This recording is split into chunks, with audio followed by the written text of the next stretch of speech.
We had a buyer, and this was a pretty big house. Her insurance broker mentioned if we have an inspection done, home inspection, that the buyer is required to fix things flagged within 40 days. They have to be fixed or the policy gets canceled.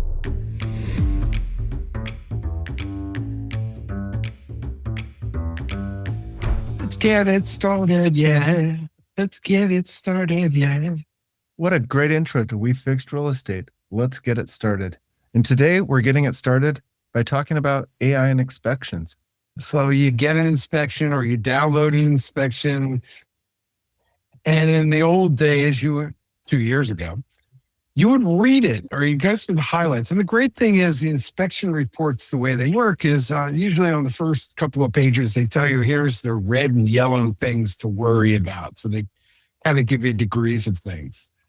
But it really doesn't go into depth. It really doesn't tell you what professionals you really have to use for things. And the biggest thing, it doesn't tell you what it's going to cost to fix. Because when you have an inspection contingency, you have a period of time where you can get the inspection done. And part of that contingency period is to get back to the real estate agent on the other side, the listing agent, and tell them what you want the seller to do. You want them to fix things. You want them to give you a credit. You want a combination of the two, or you just, are worried about one thing. It's a multitude of ways that this can go. So the idea is now you want to throw that sucker into AI. Oh, yeah. But here's the thing.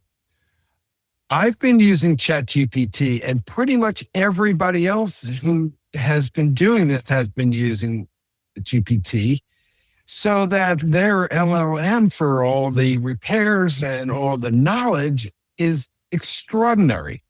So it's going to be better than Claude or Gemini at this point.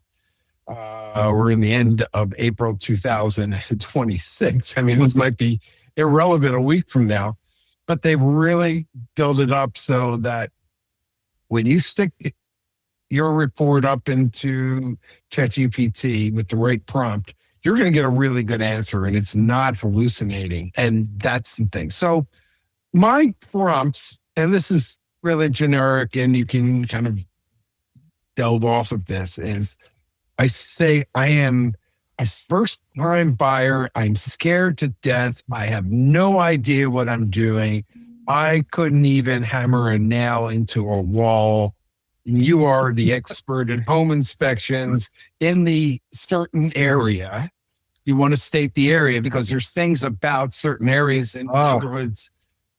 It's going to know the address when you put in the inspection, but in the area that happened. And you also want to say, I need to know what it's going to cost for each individual item to be fixed. So you want a good number. And the best way to get that number is to say that you want the cost based on union labor in that metropolitan area. So in Bay Area, we'll say, give me the union wages to fix this. So it's going to give us the highest number. Oh, I because see. What you're doing as a buyer, you want to negotiate as high as possible because, of course, the seller thinks this place is the Taj Mahal with nothing wrong with it, and how dare they? And I've had these sellers come back. They're just out of their minds, and then we just walk or we threaten to walk. I had one where there was mold. Some of it was half-assed repaired, but you don't know what's behind the wall. And we had 2 mold people come in, and it's like, yeah, you got to take this wall out, and this might be a whole problem. It was like $30,000, $40,000 worth of work. Wow. And this seller, who was a lawyer, so I'm not giving a dime off. And it's like, okay, dude, well, make sure you disclose this to the next buyer. And guess what? The next buyer is going to find the same problem. So this house is just going to stay on the market. It ain't going anywhere. He's going to end up renting it where he doesn't have to disclose mold. That's another problem with disclosures to renters. That's a whole separate topic. And I'd love to have that's a good idea. Maybe we'll get a lawyer to come in and talk about that. That'll be great. So just as a reminder for inspections, you want to get a home inspection without a doubt.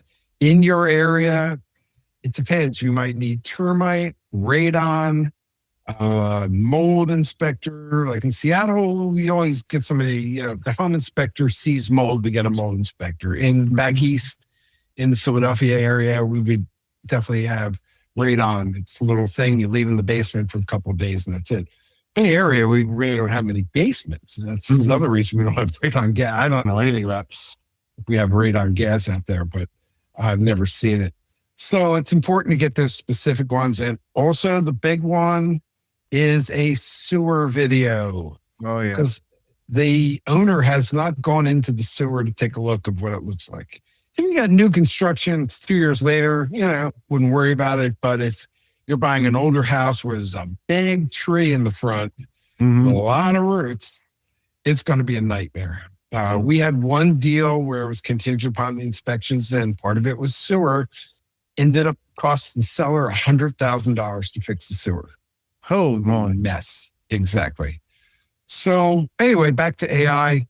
Obviously, you want to look at it anyway, compare what the AI does to what your eyes see, talk to your agent, talk to, and another thing that people said, if they see something on an inspection, they don't know what to do, go ahead and call the inspector. It's okay. I mean, some of them will say they'll need permission from the seller or the seller agent, and we'll ask for that, because who best to know what he wrote or she wrote than the person who wrote it? It's that simple, and they can give you some context. Now, the AI agent, when you tell it to use union labor, you really, from the buyer's side, just want to show what the highest price that these repairs are going to be. Exactly. And then the seller is going to come back and give you the price that Chuck in a truck could do. That's going to be the lowest price. Exactly. So this is, but you don't want to start with a Chuck in the truck if you're, this is why you need a good real estate agent. These are things you don't know to ask a buyer broker. These are the things that when you're at an open house and some young little thing says, you want to be a buyer broker. You're nice. And they're all nice and friendly, but you have no idea how well she can negotiate inspections or even know how to fill out a form. That's smart. Yeah. First time home buyer, analyze this inspection and then go from there. At least you're educated and you can talk to the agent and yeah. So, we had a buyer and this was a pretty big house. So I don't know if this is going to be for everywhere, but her insurance broker, and I'm reading this, mentioned if we have an inspection done, home inspection, that the buyer is required to fix things flagged, meaning, the red alarm things, the yellow alarm things, we don't know. Within 40 days, they have to be fixed or the policy gets canceled. What? You know what I mean? I got our headline. You have to do the repairs or you lose your insurance. Yeah. So I don't know who the company was, and I should ask her. But is this the serious insurance problems that might kill every deal known to man? Pretty much. And I'm going to add to that. Okay. So I had another client. This was down in San Diego. Also a kind of big house, expensive house. But she went through, well, I don't know, it's probably about a dozen insurance companies. So let's go down. She reached out to them directly on phone calls. And this is another thing that might kill every deal known to man. He talked to Cincinnati Insurance and they denied it because there was no permits for the electrical or the roof work.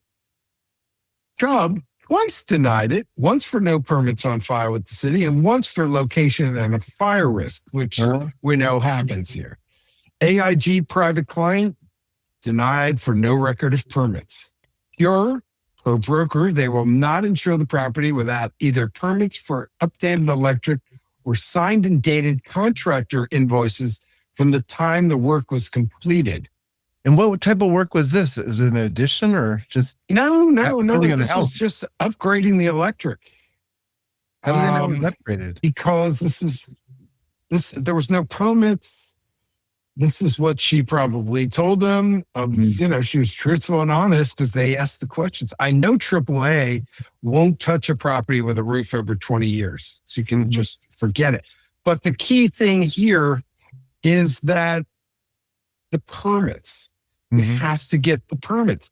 All over California, we close deals all the time without permits. It's usually for like a little inside addition or some kind of work like that. But these insurance companies are getting smarter. Now, if you remember a week or two, we talked about the fact that these insurance companies are trying to buy the inspection reports from the inspectors through these companies that have bought the inspection software. This might turn into complete hell. Doesn't matter what the interest rates are. You don't have the work done. You don't have the permits. And, everything's not perfect in the house. They're just not going to do it. The insurance companies are going to become the death of the real estate industry as we know it if this all goes through. You think private listings were bad. You're not going to have any listings because nobody will be able to buy a house. Boy, I'm full of here, but, this is breaking news. The insurance company's interests are not exactly aligned with most homeowners' interests and most the real estate economy's interests. They're there to provide. No, they're not provide. They're there to prevent. Okay. They want to raise the rates and cut down the amount of claims they have. How better to do it? I mean, I kind of don't tell anybody this, but I kind of sort of don't blame them. Yeah, no, it's smart. I mean, it's going to drive up prices. Yep. Houses are going to go up because the seller, what do you mean I got to spend $10,000 in permits and then it's got to wait 60 days and they're going to inspect and then I need to do more work or I need to tear it out because they didn't do it right. So all these chucking a truck, is that what you call them? Yeah. The chucks in the trucks aren't going to be able to do things like they used to. It's like, I'll get it done. Lady, no problem. You go to Mr. Permit, Mr. City. I mean, and as you all know, if you've ever gone to a city to try to get a permit, I don't care what city it is, city, county, town, municipality. It's a freaking nightmare because they don't have people who know what they're doing and understand the process. They just have bureaucrats who could care less. So let's build an AI system where you can just get everything approved in 30 seconds because it knows all your codes. You submit the things within code. I mean, that's what we're going to get to, hopefully. So somebody can build that in their Claude tomorrow. Have it out by Saturday. I mean, this is going to hit like a rock very soon everywhere. It's in the high end market. It's going to go in the lower end market soon. Wow. So beware. Buyers and sellers going to be different. That's some good advice. Well, you did mention Claude, and let's talk about innovative ways to diversify your portfolio. Okay, so there's a dude in California. He's your basic guy. Multimillionaire.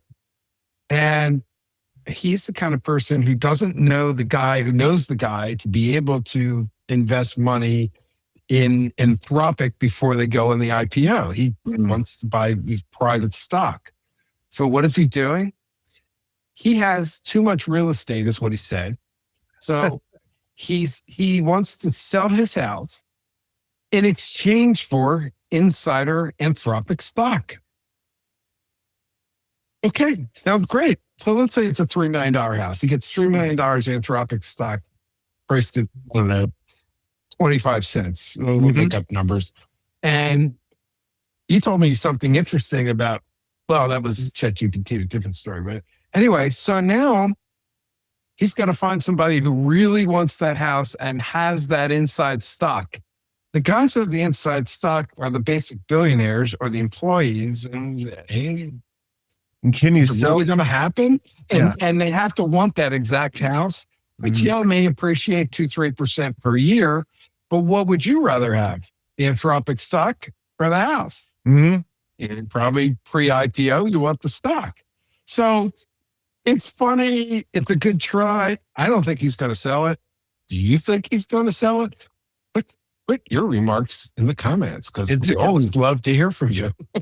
Yeah, it's interesting. I guess if it's vested, but I would say the stock's not out there yet. You can't give it to anyone. No, that's his whole point. He wants the stock at this price. So it's going to be like a promissory note or something like, when I can sell this stock, I will give it to you. I don't know the legals and the ways it works, but it's a good try on his end. I don't think we're going to find a buyer on that end, but I'll follow it. We'll you never know. You never know. So yeah. I mean, I've had people say to me, "Hey, I'll take crypto for my house." They want to buy it in crypto. Little different story. Everybody's going to be a little different. I mean, you want to pay us crypto for your buyer brokerage fee? Sure.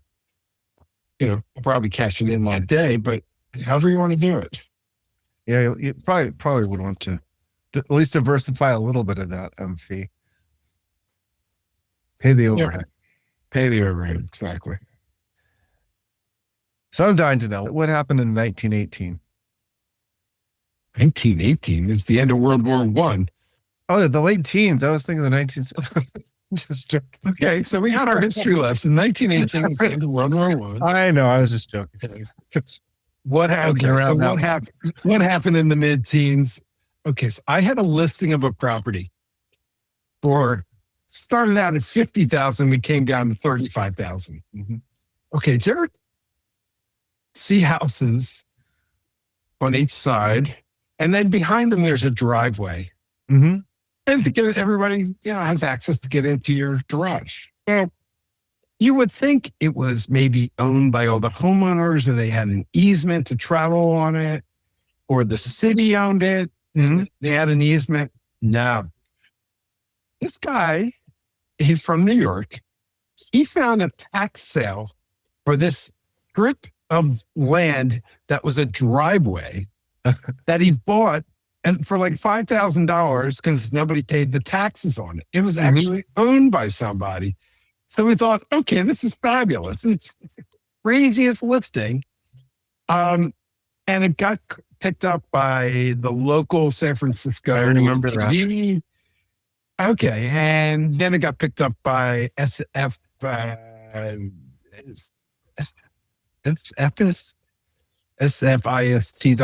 I don't even know if they're still around.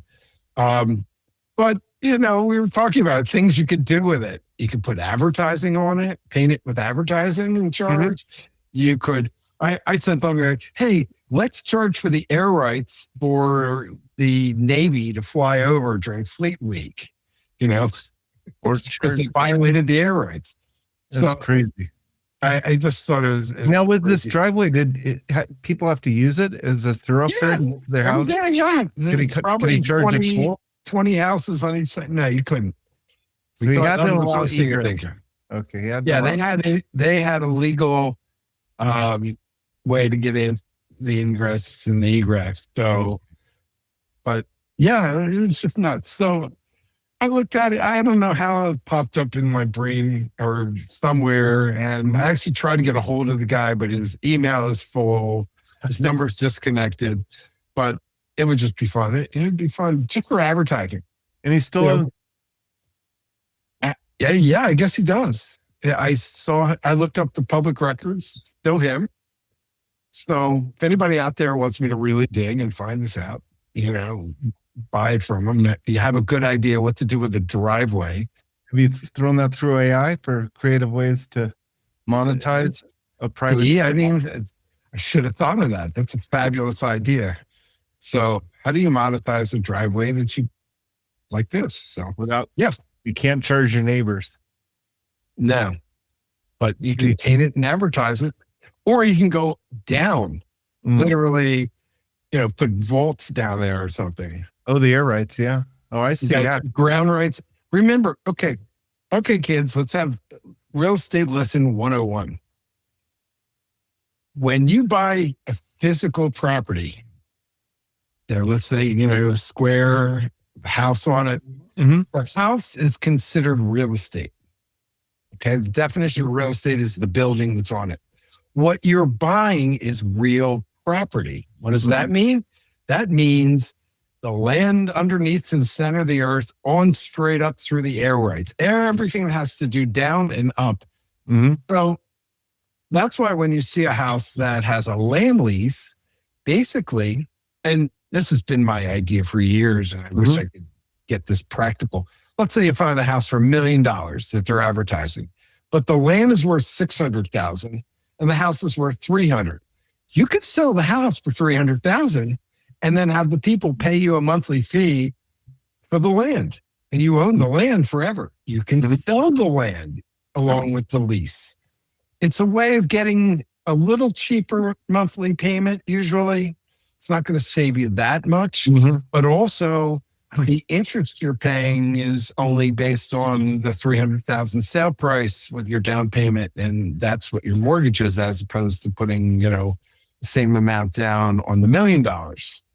So there's the deductibility thing and all that, but it's just another way of being able to get into property a little cheaper. And for a seller, it's a way for you to keep your fingers in the property. So houses in Cupertino, let's just say your $4 million house in Cupertino, the land's worth $3 million, the house is worth $1 million. And if you keep it for 20 years, the land might be worth $4 million down the road. The house, might go to $1.5 million. So yeah, it's a way of keeping, your money in the Silicon Valley to invest and sell the house and not have the burdens of the house. The taxes are still on you, but there's a way to that they're paid and you check on the payment of the taxes, because if not, you can just foreclose on them. Insurance has to be kept up for the property. So that's the buyer's problem also. And here's the kicker, kiddies. Fannie Mae, Freddie Mac will do these loans. I've done them. I know how to do them. So if you want to get creative on a property, ping me. I'll go over the details with you. Regular rates, nothing exciting. The land lease has certain restrictions. So we had a guest on the show a little while back talking about that. Jubilee. Yes. Jubilee's a company that's doing it. They're kind of the only ones. And the thing is with them, they have graduations in the payments, and it's a little expensive. There's simpler way to do it. Yeah, you as basic homeowner can offer it too. And, if I get the listing for something worth $1 million where it's $250 for the land, I can advertise the house for $750 plus the monthly fee. So think of it as your own version of an HOA. All right. So, and you can do anything with the house. You can destroy it. You can rebuild it. The landowner doesn't care what you do with the physical property on the land. It's pretty cool. We didn't plan on talking about this, but this is a good subject. Oh, that was a good evolution. As we're all trying to think about the underground bunker underneath the driveway. There you go. So always something interesting here in Arrivva. Yeah, I'm going to do some further research. We'll get back to you next week. Exactly. Any closing, departing thoughts on this? How's the hockey playoffs going? Flyers are up 3-1. We have game 5 today in Pittsburgh. And of course, I'm predicting victory. We shall say, this is going to air after it's already done. So I look like a dunce or I look like a genius. You never know. So, in the 1970s at Fairleigh Dickinson University in Madison, New Jersey, for my freshman year, I was the sports editor of the newspaper. And we would have to write and print everything on Sundays. So after all the football games were done, because there was no Sunday night football back then, I wrote an article called Glick Predicts. I had to pick the football games a week in advance. It wasn't bad. Really? So yeah. What happens when you did it wrong? Oh, but it was a prediction. So you're there, you got like a running total. Yeah. And it said why and all that. So, but here I am. The game on? I think it's 7:00. Oh, we better get off. Get ready. Yeah. I gotta, I saw Buffalo had a game the other day and playing Boston, they hate each other. So they took this figure of a dummy, a boxing dummy, and they put a Boston jersey on it. And so these guys in Buffalo would just take turns beating the living crap out of it. They even had like a 5-year-old beating the living crap out of it. And Billy, they'd have the live Pittsburgh Penguin fan. They would just beat the crap out of it. That's the difference between Buffalo and Philly. Oh, that's funny. Yeah. It's interesting. Flyers mentality. Well, sending the Flyers good thoughts tonight. Yes. Latest episode of We Fixed Real Estate.